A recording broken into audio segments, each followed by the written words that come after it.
السلام علیکم ورحمۃ اللہ وبرکاتہ۔ آج ہم دو علماء کا ڈسکشن سنیں گے کہ قرآن پڑھنے سے کیا کوئی گمراہ ہو سکتا ہے، کیا قرآن گمراہ کرتا ہے لوگوں کو۔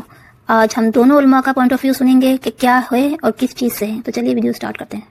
محمد لقمان کرک سے میں رمضان المبارک میں قرآن ترجمہ کے ساتھ پڑھنا چاہتا ہوں، آپ رہنمائی فرمائیں کہ کس مترجم کی تلاوت کروں۔ شکریہ۔ بالکل کسی مترجم کی تلاوت آپ نے نہیں کرنی، یہ بات یاد رکھیں۔ عام بندہ جب قرآن کے ترجمے اٹھا کے اس میں غور و خوض شروع کرے گا، یہ گمراہی کا دروازہ کھلے گا۔ میری جان من، قرآن کریم اتنا لاوارث نہیں ہے کہ آپ اس کو بغیر قرآن کے ماہر کے پڑھنا شروع کر دیں۔ ڈاکٹری میڈیکل کی کتاب آپ بغیر ماہر کے نہیں پڑھتے، تو قرآن کریم بغیر ماہر کے آپ کیوں پڑھیں گے؟ صدی میں شاہ ولی اللہ دہلوی آئے، انہوں نے قرآن کو کھولا۔ کس طرح؟ فارسی ترجمہ کیا۔ اس سے پہلے ترجمہ کرنا حرام سمجھا جاتا تھا، گناہ سمجھا جاتا تھا، جرم سمجھا جاتا تھا۔ اور آج ہماری ایک بہت بڑی تحریک تبلیغی جماعت جو اسی کی دائی ہے، قرآن کا ترجمہ مت کرو، وہ علماء کریں گے جو 14 سال کی تعلیم حاصل کریں گے، وہ کریں گے، تمہارا کام نہیں ہے۔ تو صرف قرآن پڑھ کر، یا پھر ٹھیک ہے 14 سال کی تعلیم حاصل کرو، ورنہ فتویٰ لینا ان سے لے لو، باقی تمہیں قرآن سے کیا سروکار ہے، گمراہ ہو جاؤ گے۔ اور شاہ ولی اللہ کے خلاف بھی عوامی ایجیٹیشن ہوئی ہے مولویوں کے ذریعے سے، مار دو اس کو، ترجمہ کرتا ہے۔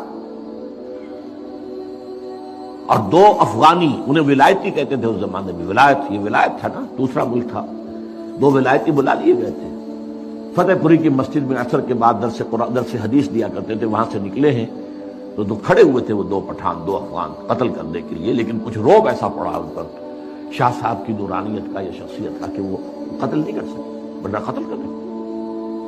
یہ فلسفہ باقاعدہ عام کیا۔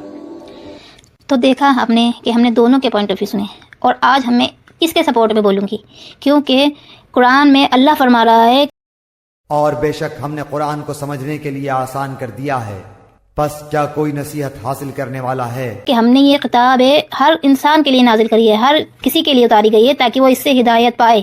اور اللہ قرآن میں کیوں کہہ رہا ہے کہ قرآن چاہے جسے ہدایت دے اور جسے گمراہ کر دے، لیکن اس کا مطلب یہ ہے کہ ہم قرآن پڑھنا ہی چھوڑ دیں، ہم صرف عربی پہ ترجمے پہ دھیان نہ دیں، لیکن ہم صرف عربی کا رٹا لگاتے رہیں، کوئی مر جائے تو ہم ختم قرآن کراتے رہیں، فاتحہ کراتے رہیں، لیکن ہم قرآن ترجمے سے نہ پڑھیں۔